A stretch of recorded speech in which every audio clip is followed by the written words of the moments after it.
So I want to start off, Anna, where I want to thank you very much for coming into this segment, and I'm looking forward to the next 30 minutes where I'm going to understand a little bit more about you as an individual and as a storyteller. Well, thank you for having me, Priya. Yeah, Like, it's a wonderful. pleasure. Thank you. Thank you. So I want to start off, Anna, by asking everybody starts with life experiences, right? So that's what I Mhm. want to start off with as well. So, given your life experiences and you're moving from a banker to a storyteller, right? How could other leaders like you discover the power of storytelling better, Anna? Um, I think it's by giving ourselves permission to open up and share. I think I find like when I was in the corporate scene, we're much more guarded as to what aspect of ourselves we reveal. Um, I noticed that when I worked in Singapore, that was much more pronounced versus when I was working, say, in the Philippines. Because in the Philippines, it's our culture to chit chat and tell something about ourselves. But I noticed in Singapore, when I was working, it was much more formal.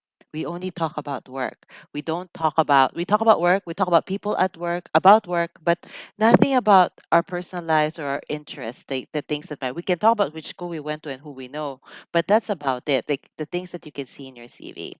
um and I think what we don't realize is the value of when we share something about ourselves to each other, not necessarily private stuff, just something a bit more personal that you don't see in your CV. That's Correct. when we make connections, like such as, for example, stories behind your name. Correct. I mean, it's personal, but Correct. it's not something that you put in your CV, right? About like how I got my name or how I feel about my name, because everybody has a story about their name. And I find that's like one of the my favorite ways to break the ice when I'm meeting someone in a professional setting. So how'd you get your name? So like even when we first met, Priya, I asked you, so how can I pronounce your name? It's like, Correct. but but from every Indian person I met, there is a beautiful story on how you get your name. Correct. Yeah. Correct, correct. And I think if I'm recalling how my name came by, one, of course, the traditional name in Priya means love. Yes. And Shri stands for wealth, right? And so it's something about abundance in love is what I think. But I think in my case, my father also liked an actress who Ah, followed the same name. So and I think he named me after that. So I don't know, but yeah, different ways. That's an interesting way to connect with people, and it's yes. and often forgotten, right? Because we've so much Correct. look at our designations rather than the history behind our names. Well, funny enough, you say your father named you after an actress. Correct. I was named after a character, the lead character in my grandmother's favorite soap opera. Wow. That's the name of the soap opera, Annalisa, and that's how I got my name. It Wow. was very popular in the Philippines, and that's what they decided to name me. Wonderful, wonderful, wonderful. Interesting. I mean, and yeah, that's a a good facet, and I think a lot of them can take back something from this, right? To say, hey, how do you start off a conversation? And it all people love to. I think psychology, they say, right? People, the most beautiful thing that people want to hear is their own name, and that's what Yes. psychology tells us. And if you can understand a little bit more than just the name and how it's pronounced, I think it's a deeper way to connect with people. And it's a great way to remember people's names. You remember something about them, not just factoids, because that we forget. Correct, correct, correct. Good one, Anna. But then tell me a little bit about this transition where you decided to be like a nomad. I remember you saying that it was both a personal as well as a professional challenge that you took.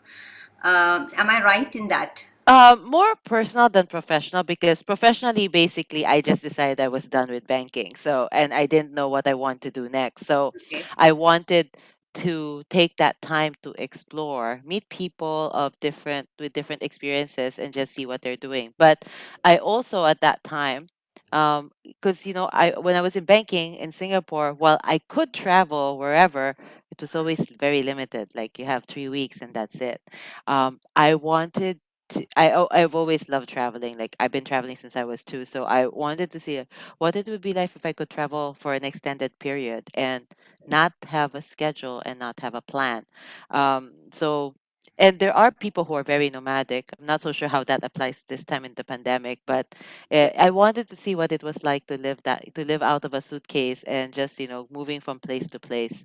Um, Personal challenge in the sense like trying to figure out if I can do it on my own, like go somewhere where I didn't know anybody, start something, find my tribe, um, and also just to get to know myself, because if I'm always surrounded by people I know, my friends, I won't have time to focus on myself. And being a nomad, I spent a lot more time with myself. I feel very much at ease. So in some ways, like the pandemic has brought me back to like, oh, this is kind of like when I was traveling on my own, except I'm on my own, stuck in one place. And you know I go, before I didn't have anyone to talk to because I couldn't speak the language. Now I didn't have to talk to because there's nobody here. Correct, correct, correct. Good. But then where did storytelling begin in that all this discovery about your own self? How did this begin? It started with also trying out comedy.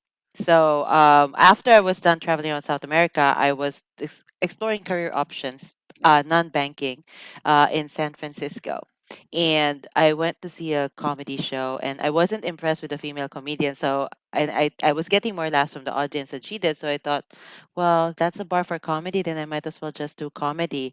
I'm prettier and I'm funnier. And that planted the seed in my head. And I go like, well, why not? I have time. What's stopping me from learning comedy? So I moved to New York City to go to comedy school and learn some improv. And through improv, I discovered the world of storytelling, where I think I did an improv show where we start off the show with a personal narrative about anything, and it was love. Like it, like sometimes where it feels like you're destined for it, like you get Correct. that certainty. So the day I told my first story on stage, and I've never told this story, I've never told stories even with rehearsals. Like it's always somebody else. I was thinking, these Americans, they like to overshare. Yeah. And I felt and then I was there on stage during a live show sharing one of my stories in Colombia, and it was this feeling where I tell my friends, like, I go, you might think I'm crazy, but like I felt like the skies opened up and the angels started singing. It was like um ecclesiastical, if that's the word I could choose, to like what I felt in that moment, like that joy, that rapture. I knew I was meant to be a storyteller. It was a certainty that I've never experienced. Like I was 100% sure that this is what I'm going to do next. And that kind of like made me stop exploring my other options and just pursue this one head on. Beautiful. Now, what do you do? And I see something about a story slam. I see you do corporate storytelling. What is happening at the moment now with as you as a storyteller? So when I moved back to Singapore, it started first like I was just transiting and I was telling my friends what I was doing in the US. And one of my friends told me, why am I doing it there when I can make a bigger impact here? Mhm. Like, why am I working in the US helping startup founders how to be better communicators using storytelling when I can make a bigger impact here in Asia, giving confidence to my fellow Asians, like in terms of like, be a better communicator using storytelling, getting out of your head using improv. So when I came back here, nobody knew what I was trying to do because they thought storytelling is something about fairy tales and mythology. It's not about personal narratives. And I was looking for a scene to tell stories, but then there's no scene either. So I remember that was the time I was half US, half Singapore, and I would plan my trips in the US around shows so I could kind of feel my artistic side and then do some work and then come to Singapore to do some business development. When my friend says like, well, what's stopping you from starting your own show in Singapore? Correct. So I started What's Your Story Slam, which is um, it's like if I could take the best of all the shows I've been on, I've seen in the US, and make it my own. It was I borrowed from so kind of like stealing like an art. I got inspired by different shows, and I made my own blend. And that's What's Your Story Slam is. And when I did my first show, I asked friends who I knew had good stories to tell their stories and 5 minute stories. And I coach everyone, and the theme was risk. And I think still looking back, I can't believe the amount of faith my friends had in me for sharing these, for doing it and agreeing to do it.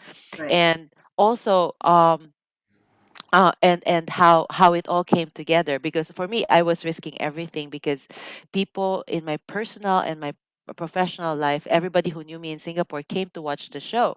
Right. And so if I failed, everybody would know.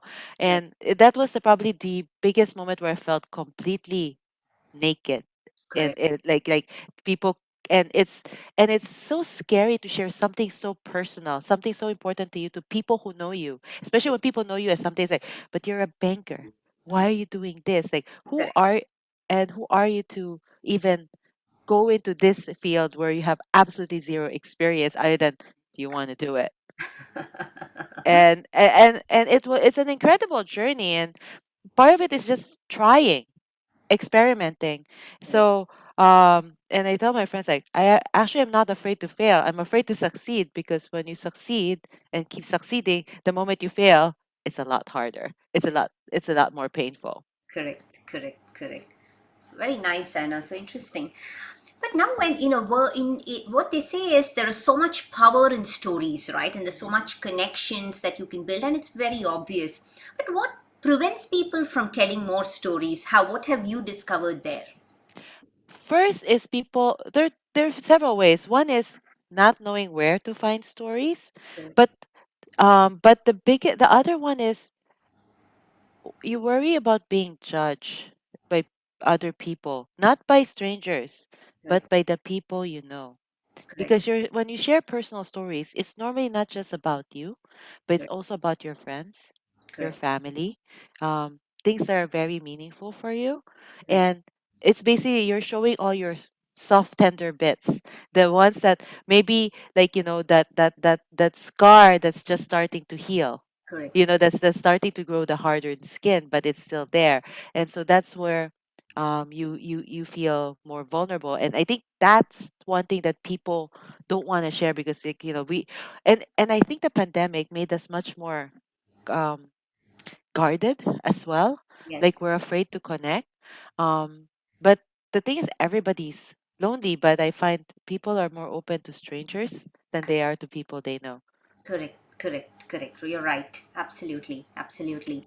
Now, how can this scene in the corporate storytelling or business Yes. storytelling? So, what are you seeing as gaps there? Because there are some people who just motivate you with their stories, but then there's a whole lot of people. It does not mean that they don't have stories. They're all like the hidden introverts, or or there's hidden heroes, if we call them that, Yeah. right? How do you bring them to tell their stories out? So it depends. So sometimes I select themes. So when I work with corporations, normally we decide on, like, before, like the first time I did, they go, "Oh, we'll do a career story, like why you do what you do and why it matters, because it gives everybody a sense of purpose." But then when my clients came to watch my show and they saw how open and more vulnerable the storytellers were, they go, "We want those kinds of stories for our team. We want them to be able to connect in that way. It's a much more meaningful way." So we chose other themes. So, like, one of the themes we chose was the theme on lessons. Correct, Everybody has learned a lesson at some point in their life, whether it's in your youth or as an adult. And so I had them, like, they think about it, like, what are the lessons? And some people find it easier to share something that they've learned during their childhood, and because it's a lesson, right, you've correct, already gotten past it. correct, So it's like kind of like a baby first step. But correct, when I've done some one-on-one session with some of these, they have a lot more powerful stories underneath it, but they're still afraid to share correct, because of judgment. correct, Like, I've worked so hard to get this far. I don't want them to see that I was once quite weak. But my point to them is, but if you don't share, there's a little girl out there who might be afraid to try because she's never heard your story. correct. So, but I can't force people to tell their stories. But so I told them, like, but once they're ready, I told them, like, I would love to feature them or have them share their stories, because, but it's still up to them to decide when they're ready to open up. Because I've realized this is something that you cannot force people to do. They have to take that first step themselves. Sure, absolutely. And in a world where everybody is talking and nobody is listening, how do you make our stories stand out so that people can listen? What is your thoughts around this? So I think there will always be people whose messages I think will resonate and land. I think we have to create platforms for that. So, I know there's a lot of noise out there, so that's why I created my show as a platform. I filter through people's stories, but I also create an open space for people to submit their stories to me. So I'm not just saying like, oh, I don't like your story, but I ask people to submit. And then from there, I look at it and try to find the gems because sometimes what I normally get is the story they propose, Correct, the story behind that story is the real story. correct, And so sometimes I help them dig it. I help them dig it out. And I think through the noise, it's like there are people who will always gravitate towards your message, but it's also I think it's a matter of timing correct, when you whatever it is that you post would land correct, and that's kind of like what pushes me to continue doing what I'm doing is that I if I stop creating this space then there's no space for people to share their voices. correct. And so I know that I have like a certain group of people who do follow what I'm doing and they said like as long as you keep producing we'll keep telling stories. Correct. Okay. So it looks like you need the right catalyst or the right safety net for people to keep telling stories, right? So I think Yes. both catalyst is also required and a Yes. safety net is also required so that people are comfortable, they feel safe and secure to Yes. start sharing stories. When it comes to personal narratives, I think creating psychological safety is Mhm. very important Correct. for people to want to open up and also for people to want to create bonds because it's like kind of like lowering your guard and like extending that, putting lowering down your drawbridge, right, Correct. across the moat to build to bridge the gap, Correct. and then you're inviting somebody else to help bridge the gap with you. Correct. Correct. So nice. Now, Anna, in this, let's move to from the personal narratives that people can that they can share and they can talk about. There's all now you have in the business world you have a lot of data and of Yes. course artificial intelligence. How can leaders story tell with data better, Anna? So, like there are studies that shows like facts memory retention for facts is normally under 30%, but if data wrap with a story because stories structure the information, it puts it in a logical structure. With data is wrapped around stories, the memory retention is about 70%. So there's like some psychological studies built around that, where they gave like a case about like students when they were um, watching I guess one a pitch about like why they should give money to this I think it's UNICEF or something like that Okay, where they gave facts like how many children suffered from this disease, and then they should give and then they had like this coin collection thing on the outside, and then another group of students were shown like a story about this little girl who suffered from this disease, and then at the end they go like how many percentage of children also suffer from it. So it was wrapped in like she is one of the 700,000 children who's suffering from these disease. um, People are more remember it more and are more inclined to give after hearing a story versus just getting facts, because when we get numbers and figures we don't connect with it. For us it's a statistic. It's kind of like in the pandemic, right? We get statistics. But when it's someone we know, oh, my brother's brother got my brother-in-law's brother got COVID. We said it's like we feel a connection because it's somebody we know. Or like the story that, oh yeah, he went to the market and then he met with somebody who had COVID and now he has COVID and he's in the hospital. We care more when it's somebody we know because it becomes personal, which is funny because it's versus like a statistic of 70%. Like one person can make a bigger impact because we know their story. correct, correct. You're right, absolutely right. So, how should leaders start developing this trait of storytelling, Anna? Because they have a lot of data, and let's say, let's look at sales professionals, right? They'll have to talk about numbers. They still have to build the relationship with their customers to actually make the numbers real. How should this blend happen well, Anna? What's your So experience? I think for my experience is like they have to figure out like what's the case study, because if you're trying to sell something, The client also wants the narrative, right? If you're depends on what you're selling, they need to be able to picture it and envision it. If you're buying a house, you need to give a story of the future that they could have, or the history of the house. Either it's the story of a house if it's an old house, or if it's a brand new development, the future that they would have. This is where you and your husband will be, your children, where you're going to go study, and then the schools will be just around the corner. They need to buy that story in order for them to want to buy that property. Correct. Because at the end, it's a story. It's like kind of like when they're like lipsticks, Correct. makeup companies. They sell you the promise of beauty. Correct. It's a lipstick, but they sell you the promise. If you wear this lipstick, you will get the attention of so and so. You will light up the room. Everybody will look at you. They sell the story. Correct. True, true, true. Very nice, Anna. But what are the types of story that creates the maximum impact for building deeper relationships, Anna? So, is it there must be different types of stories, right? Obviously, we discussed personal narratives. There are business stories. There are data related stories that you can connect to build. So, what? How should what we create stories to create that maximum impact? I think for us, it's something like that has to have a humanizing element to it. That those I think are the kind of stories we want to tell. Like even like when we watch cartoons, right? Sometimes it's the stories about cars, but the only thing that draws us attention is when the cars have human-like qualities about them, Correct. and we could relate to them. And Correct. I think the stories that we will eventually connect to, if we want to connect to our customers or to our listeners, is stories that they can identify with. Correct. Because so like when you're in sales, you need to know the persona you're selling to. Who are they? What do they care about? Correct. What would make them connect with you? Those are the stories you tell. Correct. Correct. True. I mean, Anna, with so much in the space of storytelling that you've been with, what's the story that has created the maximum impact for you?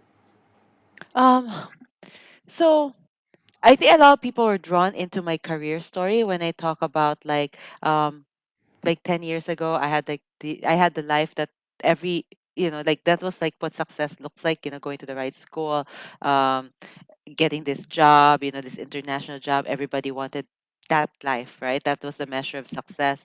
And then realizing that it's what exactly are you working for when you're working that, but you're not really living life. A lot of people, I think one of my posts, I think that I got a lot of people messaging me was when I talked about that, where I said like how my values have changed the moment I quit banking. I moved into storytelling. I measure my success in a different way. It's not about how much money I have, but in terms of like my friends or like my parents, even my relationship with my parents have also changed because they were proud of me not because of my successes that that's qualified, but in terms of my happiness. Correct. Because even my conversations with my parents is my parents go, yeah, sometimes business is tough, but at least you get to do what you love. Correct. Instead of you're making so much money but then you're miserable, which I see so many people. I actually, a lot of people who reach out to me are the ones who feel very disengaged with work, but then they're so afraid to leave because it's the devil, right? And especially right now in the pandemic, so much unknown. Correct. um but I find that as an entrepreneur and a storyteller, improviser, being not knowing what's up happiness has made me rely on myself better, which for me I feel like as a risk I was able to mitigate my risk better because if anything else I know I can always count on myself. Not so sure if I can count on, like, if I was work as a salaried employee, I'm so dependent on the company, if Correct. I can really count on that. Correct. Correct. Correct. Good. I mean, Anna, now that you had the courage to talk about it, and you have the courage to bring out your own story, but there'll be a lot of people who, as we all know, there are so many people who are shy and who are introverts. How should they start storytelling? Where would you suggest for people like that to begin? So, I actually created like these question cards. So sometimes you can tell a story to yourself, like Correct. through your journal, or just asking yourself questions, hypothetical question. One of the questions that made me change the course of my life was when, if you knew ahead of time you're going to die suddenly, just suddenly within 1 year, would you change anything?